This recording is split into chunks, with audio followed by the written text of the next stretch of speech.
Modi government एक ऐसा reform लेके आई है जहां पर जनरल कैटेगरी वाले अगर अपने बच्चों को स्कूल या कॉलेज ना भेजे तो शायद वो ज्यादा कामयाब हो जाएंगे कंपेयर टू कॉलेज जाने से। क्योंकि अगर वो कॉलेज जाएंगे तो शायद ऐसा हो सकता है कि आपको अब सीधा 10 साल बाद अपने बच्चे को देखने को मिले, क्योंकि वो वहां से डायरेक्ट जेल भी जा सकता है। मैं बात कर रहा हूं यूजीसी ने जो अभी नए रूल निकाले हैं इक्विटी रेगुलेशंस के। इस रूल के अकॉर्डिंग यहां पर जो चेंजेस आए हैं उन चेंजेस में सीधा सीधा टारगेट किया गया है जनरल कास्ट को। और इस रूल को डायरेक्टली कंपेयर किया जाता है, कांग्रेस के टाइम पर एक बिल आया था कम्युनल वायलेंस बिल, उससे सीधा सीधा इसको कंपेयर किया जा रहा है। नाउ ऐसा क्या है इस बिल में, वीडियो के एंड तक देखिएगा, सारी डिटेल्स मैं आपको एक्सप्लेन करने वाला हूं। देखिए इस बिल का जो मेन ऑब्जेक्टिव है वो ये है कि जो कॉलेज में यूनिवर्सिटीज के अंदर जो कास्ट बेस्ड डिस्क्रिमिनेशन होता है, खासकर रिलीजन हो गया, कास्ट हो गया, रेस हो गया, जेंडर है, प्लेस ऑफ बर्थ है, यानी कि आर्टिकल 15 एंड 16 जिस चीजों की बात करता है कॉन्स्टिट्यूशन का, यहां पर उन चीजों को सेफ गार्ड करने की बात करता है ये बिल।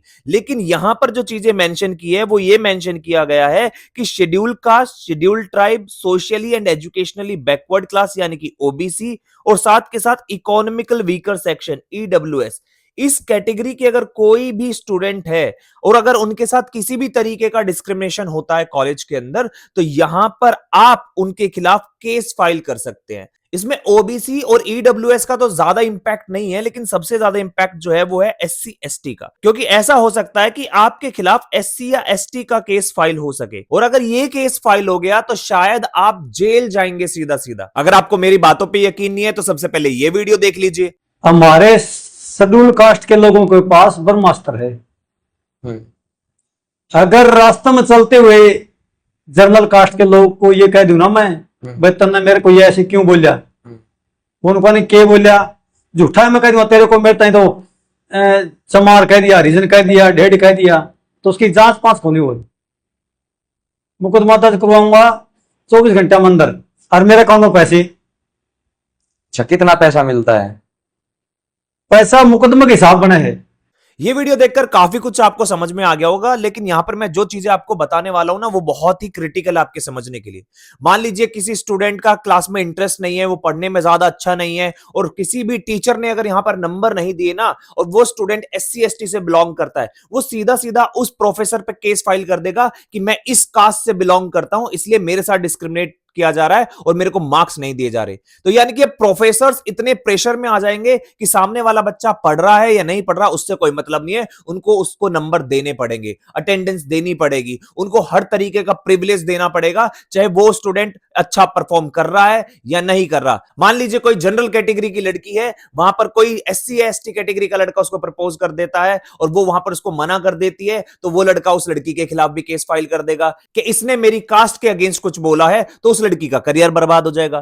तो इस कानून का जो मिसयूज है वो सबसे ज्यादा होने वाला है जैसे ही ये इंप्लीमेंट हो जाएगा। जब देश आजाद हुआ था तो देश में बहुत सारे कानून ऐसे बनाए गए थे, खासकर संविधान के अंदर भी बहुत सारे आर्टिकल ऐसे मेंशन किए थे ताकि जो भी सोशली डिप्रेस्ड है, जिनके साथ अत्याचार हुआ है हमेशा से, उनको अपलिफ्ट कर सके, उनको एक सम्मान दे सके। आर्टिकल 17 कहता है अबोलिशन ऑफ अनटचेबिलिटी, क्योंकि यहां पर जो लोअर कास्ट के लोग थे उनके साथ बहुत गलत होता था, लेकिन धीरे धीरे पॉलिटिशियंस ने इसी चीज को अपना वेपन बना लिया, अपना वोट बैंक बनाने के लिए, और यहां पर बहुत सारे लॉज ऐसे लेके आने लगे ताकि यहां पर इस कम्युनिटी को, इस सेक्शन को अपीज कर सके। कभी सोसाइटी को जेंडर के नाम पे डिवाइड किया जाता है, कभी रिलीजन के नाम पे किया जाता है, कभी कास्ट के नाम पे डिवाइड किया जाता है। अगर आपको यकीन नहीं आ रहा तो मैं आपको एक छोटा सा एग्जांपल दिखाता हूं। इंडिया की one of top university Jamia Millia Islamia के द्वारा हर साल एक नोटिफिकेशन इशू किया जाता है जिसके थ्रू आप अगर यूपीएससी की कोचिंग करना चाहते हैं तो यहां पर वो आपको फ्री कोचिंग कराएंगे। लेकिन अप्लाई कौन कर सकता है? वहां पर आपको देखने को मिलेगा रियल डिस्क्रिमिनेशन। देखिए सोसाइटी में क्या किया है, सबसे पहले सोसाइटी को माइनॉरिटीज के बेस पर डिवाइड कर दिया है। इंडिया में टोटल 6 माइनॉरिटीज है, यानी कि इस कोचिंग के लिए जो वो 6 माइनॉरिटीज अप्लाई कर सकती हैं। उसके बाद वुमेन्स अप्लाई कर सकती हैं, चाहे वो हिंदू हो, मुस्लिम हो, सिख हो, जैन हो, कोई भी हो, वुमेन अप्लाई कर सकती है, और एससी एसटी अप्लाई कर सकते हैं। यानी कि आप समझिए सोसाइटी के अंदर सभी नॉन हिंदूज तो आपके ऑलमोस्ट सभी अप्लाई कर सकते हैं। फिर हिंदूज के अंदर आप देखेंगे वुमेन सभी अप्लाई कर सकती है, चाहे वो जनरल हो, ओबीसी हो, एससी हो, एसटी हो, साथ के साथ एससी एंड एसटी सभी अप्लाई कर सकते हैं। अब बचा कौन है? यहां पर बचा है सिर्फ जनरल एंड ईडब्ल्यूएस मेल। इसको छोड़कर हर कोई यूपीएससी की कोचिंग के लिए अप्लाई कर सकता है जामिया के अंदर। सोसाइटी को इतनी छोटी छोटी चीजों में फ्रेगमेंट कर दिया है कि यहां पर धीरे धीरे और कुछ नहीं, आपस में नफरत, आपस में हेट्रेड बढ़ती जा रही है। इसका एग्जांपल मैं आपको देता हूं। देखिए, ब्रिटिशर्स के टाइम पर दिल्ली के अंदर बहुत सारे कोबरा हो गए थे, तो इस सब से छुटकारा पाने के लिए ब्रिटिश गवर्नमेंट ने अनाउंस किया कि जो भी डेड कोबरा लेके आएगा उसको हम एक प्राइज देंगे, एक इनाम देंगे। तो लोगों ने क्या काम करा, लोगों ने इन कोबरा को पकड़ना स्टार्ट करा। लेकिन सोसाइटी में कुछ लोग ऐसे थे जिनका दिमाग बहुत खुराफाती चलने लगा। उन्होंने इन सांप को मारने की बजाय इनकी ब्रीडिंग कराना स्टार्ट कर दिया, यानी कि और सांप पैदा करने स्टार्ट कर दिए, ताकि ज्यादा सांप लेके जाएंगे तो ज्यादा इनाम मिलेगा। तो धीरे धीरे ब्रिटिशर्स ने सोचा कि इतने सारे कोबरा सांप तो नहीं थे, ये कहां से आ रहे हैं, और इसी वजह से उन्होंने ये स्कीम को बंद कर दिया। और जैसे उन्होंने ये स्कीम को बंद करा तो लोगों के पास जो बहुत सारे सांप थे, उन्होंने ब्रीडिंग कराई थी, उनको वापस जंगल में छोड़ दिया।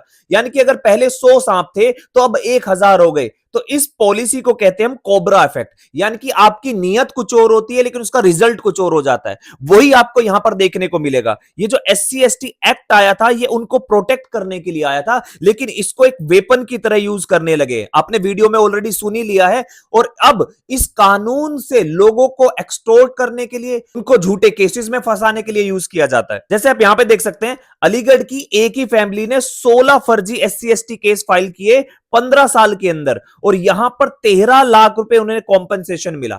देखिए क्या होता है, जैसे ही SC ST केस फाइल होता है ना, वैसे ही आपको SC ST कमीशन से एक कॉम्पनसेशन मिलता है, पैसे मिलते हैं।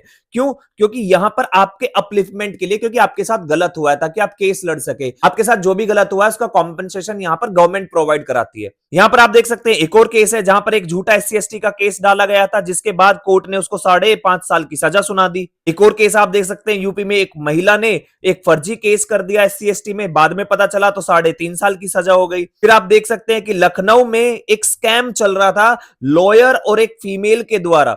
यहां पर लॉयर क्या करता था, उस फीमेल के साथ जो SC ST कम्युनिटी की थी उससे फेक केसेस कराता था। इससे इस लॉयर को केस लड़ने के लिए केसेस मिल जाते थे कोर्ट में, उस महिला को कॉम्पनसेशन मिल जाता था। असलियत में फंसता कौन था? वो आम आदमी, जिसकी कोई गलती नहीं है। और इसी तरीके से इस तरीके के स्कैम्स, इस तरीके के स्कैंडल्स, इस तरीके का एक ऑर्गेनाइज्ड ग्रुप काम करता रहता है। क्योंकि यहां पर अगर आपके ऊपर SC ST में केस हो जाता है तो आपकी ना ही जमानत होगी, ना ही इन्वेस्टिगेशन होगी, आप सीधा जेल जाएंगे।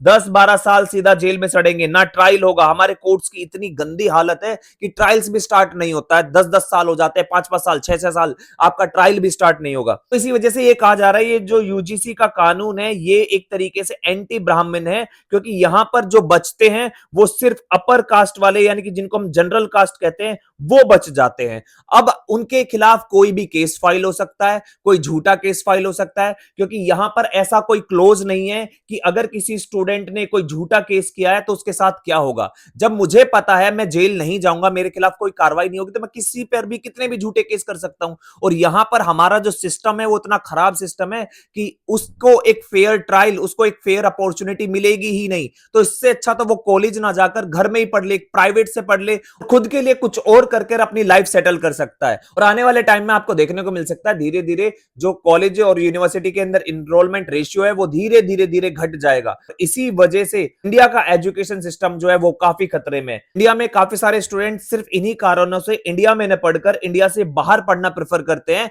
क्योंकि वहां पर आपको इस तरीके के डिस्क्रिमिनेशन देखने को नहीं मिलेंगे।